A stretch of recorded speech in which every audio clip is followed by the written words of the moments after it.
The difference between democracy and anarchy is that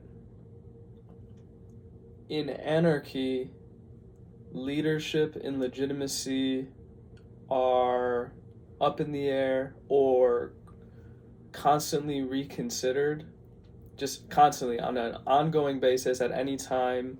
Who is in charge, who has legitimacy, who has authority can be reconsidered. Whereas in democracy, this reconsideration is polled. We do a poll for who should lead us on a set schedule.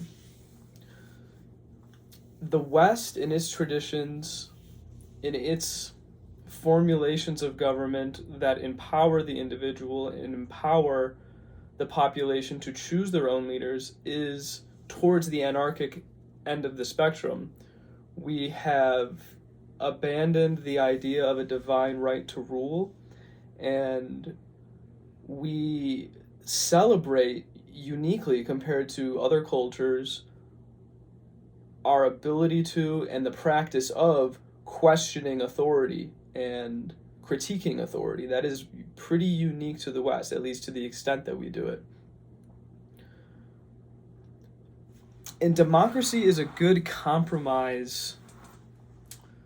It's like a moderated form of anarchy when communications are still primitive. It was invented at a time when the fastest way to communicate to someone far away was if you could pay someone to ride a horse with a letter, and not everyone was literate and not everyone could afford this type of post mail. And then there was the postal service, and communication speed went way up.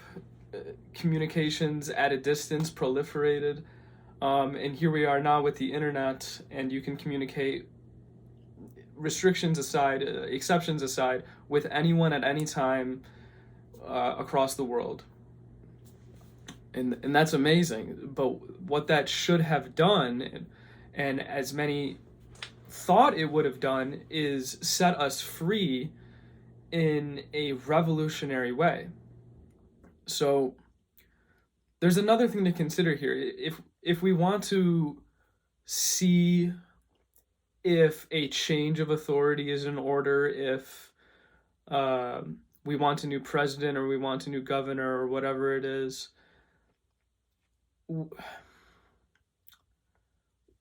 doing that constantly can actually be just a destabilizing and then therefore a risky thing to do just in and of itself.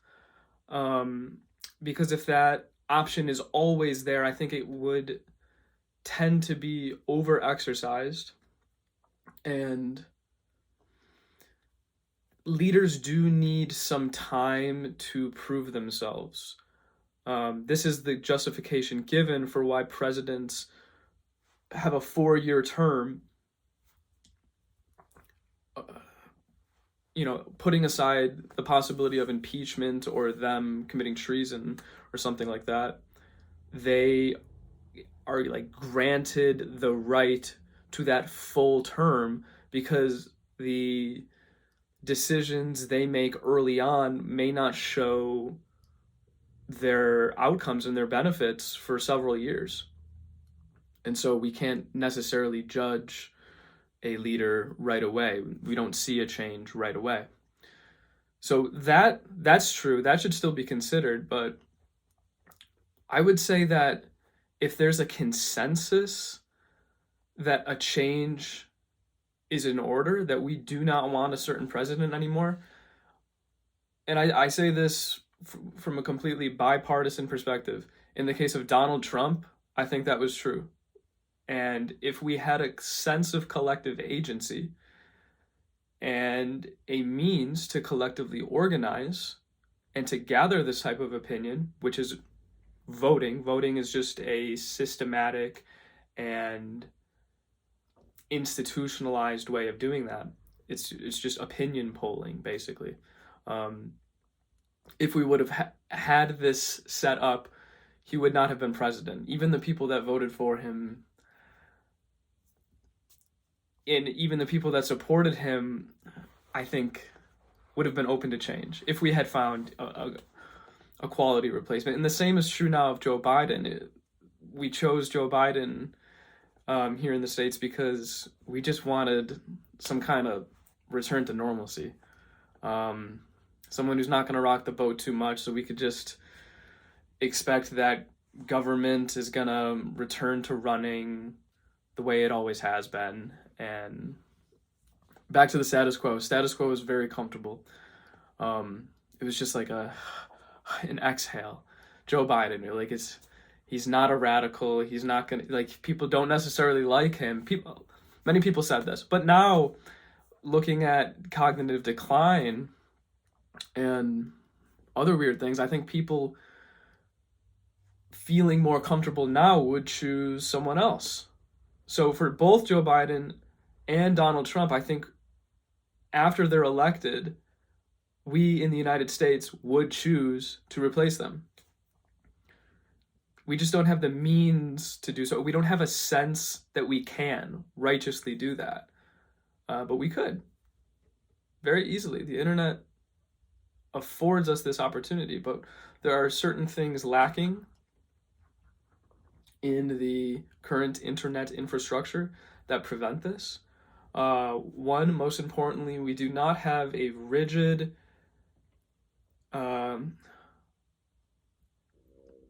trustworthy identity layer. We have prioritized anonymity and privacy on the internet for very valid reasons. But that principle and that desire is actually in opposition to the principle of personhood or citizenhood. So we can be anonymous, but at the same time, that opens us up to interacting with bots. The other end of the spectrum is verifying that everyone on the network is not only a human, but not adding to the internet in an algorithmic way with bots or something like that. If that type of internet use behavior was enforced, you would be very confident that everyone you're interacting with is a human being. And that would completely change the game. What's that? I feel like there's another few principles that would need to change, or at least be designed for us to so-called vote with the internet. Theoretically, something like this would be very easy, but the identity layer is a problem that people have tried to solve technologically for a very long time. So you might hold on to long random number passwords on your computer or your phone, and like a cookie or like a master password, these would be used to verify your identity. Blockchain and technologies like this were posited to solve some of these problems, but I don't see that manifesting or being practiced in any way. I've seen some small-scale projects, and I've also seen some small-scale projects overseas to try to solve this issue. But I think the most important thing we could do right now is have a wake-up moment and realize how simple this should be. So as I said, we've been trying to solve this issue technologically. That is understandable, considering that technology has solved many things for us. But there's a misconception there that personhood is something that could be verified technologically. I don't think it is.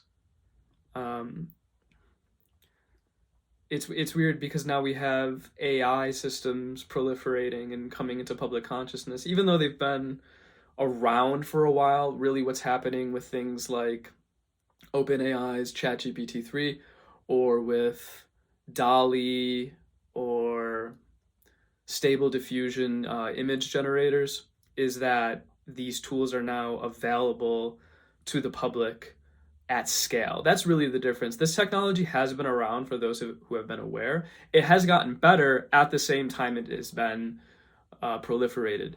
and available at scale. But this is causing, you know, a moment of awareness in people, which is very important, in that we're realizing the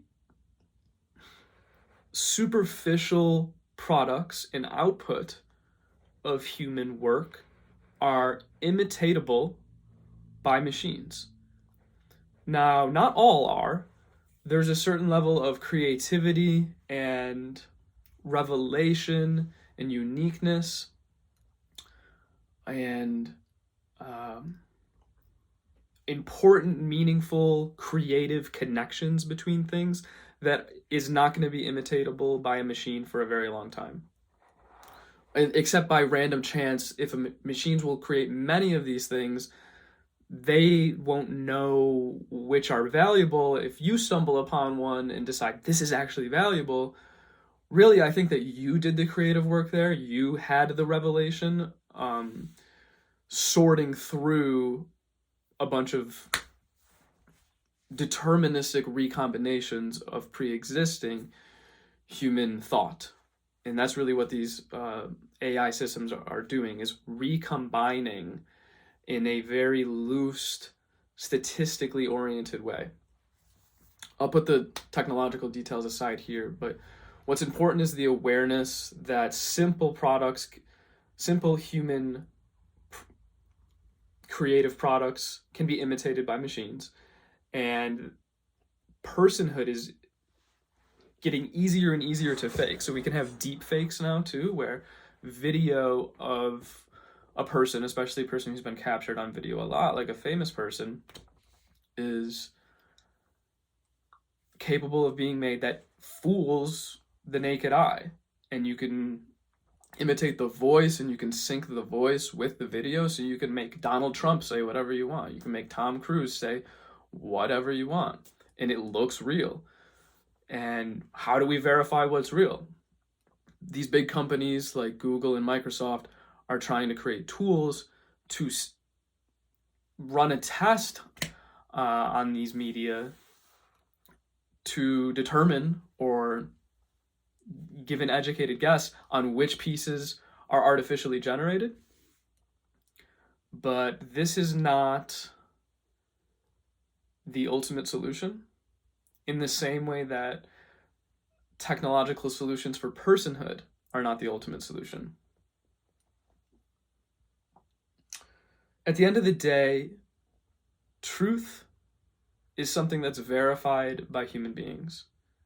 The truth that I exist is something that you would need to verify for yourself to the level of faith. The fact that you have consciousness as a listener to this video, as a fellow human being, is something that I assume and keep as a matter of faith. I have consciousness. This is an undeniable fact. This is the only fact that I can really be sure about at the end of the day. If I want to question everything, at least I cannot really question the fact that I'm having an experience as opposed to no experience. I'm having an experience. I'm calling this consciousness. We don't need to define it for these purposes, but since I am a human being with consciousness, I'm seeing other things I'm calling human beings. I'm assuming they have consciousness, even though I never have access to their consciousness specifically. So it's always a matter of faith. That's not an objective proof that you have consciousness. It's an assumption. And it's well founded, it's reasonable, but it's an assumption, and therefore it's based on faith. Now imagine I find a video on the internet, or I find a social media profile that I want to interact with more. I want to form a relationship with this person, but how do I determine if this person is a real person or an artificially generated person? Well, it'd be very simple if I could simply talk to them. Unfortunately, this prompts a uncomfortable discussion about intelligence, because it is easier to fake a stupid person than it is to fake an intelligent person, and a very adaptable, flexible, real person. So just keep that in mind. We don't need to touch on that too much, but if I could find this profile's person's phone number and FaceTime with them, I would be able to determine to my own satisfaction whether or not this is a real person. Now, how do I know if this person isn't having a duplicate identity? This would be a matter of just double checking with a wider network of people. If there's twins, we can confirm this. But the same way that girls and women might have a forum to discover if their boyfriend is two-timing them, and say, I'm dating the same guy, you're dating him too, we could do the same thing about, personhood and citizenship status. And it's important that that verification, you need to understand this, is a non-objective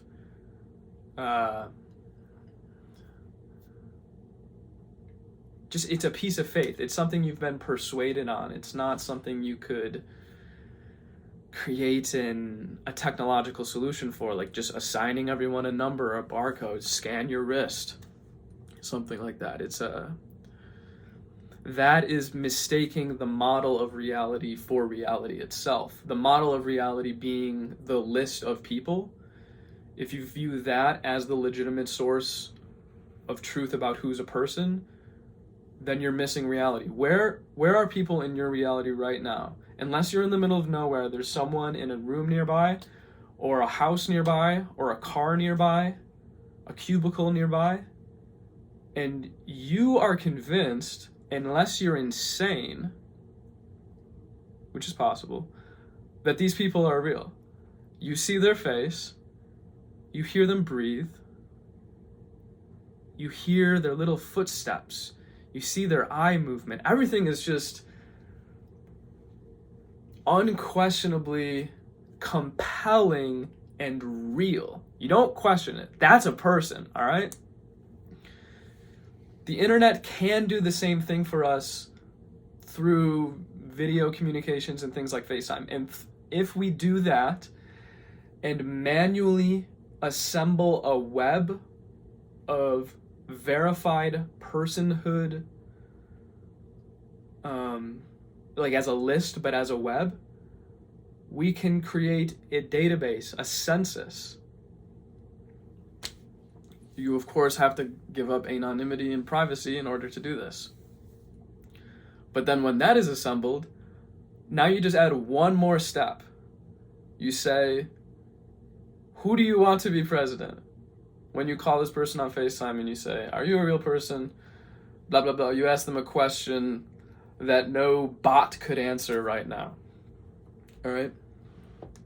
And if they persuade you that they are a human being, you can be pretty well convinced that they are. We are not at the point that live deep fake technology is around. It's something that has to be like compiled in a video editor over time. Like you can't interact with a deep fake live, like on a FaceTime type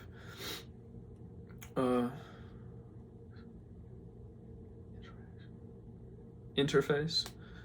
But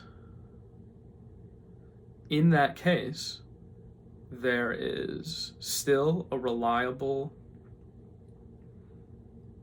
failsafe, and that is the original interface. Face, inter, between two people. Two people speaking face to face is the original interface with the world.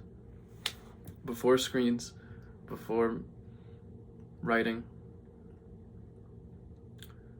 So in the case of live deepfakes proliferating, we could rely on the fact that pretty much all humans are available for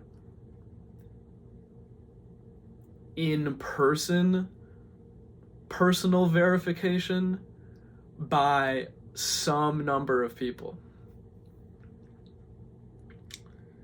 And so after we assemble this network and this list, and we say, who do you want to be president?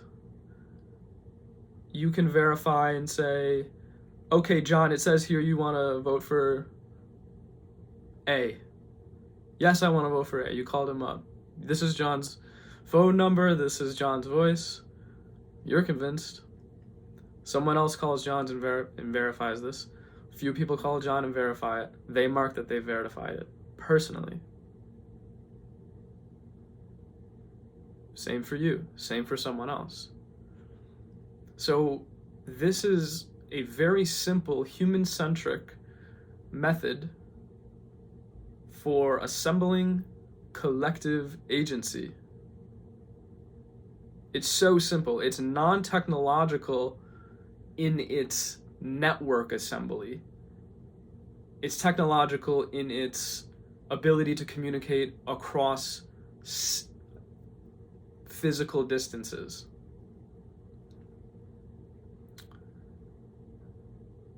What was the start of this video about? Let me check. Right, the difference between democracy and anarchy. So, keeping in mind that we should consider that rapid replacement of leaders is inherently destabilizing, we can still say, okay, if we have verified that a majority of the population wants this person as a leader and they consent to be a leader, and we know that this is the consensus because we have personally, collectively verified it, then this is a way of giving legitimacy to a new type of democracy. If you want to call it democracy, we love that word. We love democracy. Even though, as in the beginning of this video, as I said, it's just kind of like a routine, periodical, formalized compromise with anarchy. Yeah, and then a new stage of governance, a new stage of human collective organization is possible in the West. And if you find this compelling, you should consider the importance of internet access, of freedom of speech, and freedom of association. Luckily, our wise forefathers encoded the principles of voluntary human collective agency in these initial and all-important rights in the Bill of Rights. We can say what we want, we can publish what we want, we can gather with who we want, and that is vital, is crucial to ensuring a free human future. So if we want to transcend the 4-year waiting period for caring about the president all of a sudden, and we want to transcend the stupidity of a two-party system, and we want to transcend the stupidity of political rhetoric and polarization and working through all of these obscure Baroque layers of obfuscating our collective agency, then we can use the tools that have been around for a few decades now, the internet has been around, to set ourselves free, to revolutionize things. And it's scary. My heart's beating kind of fast right now. But many important decisions are scary.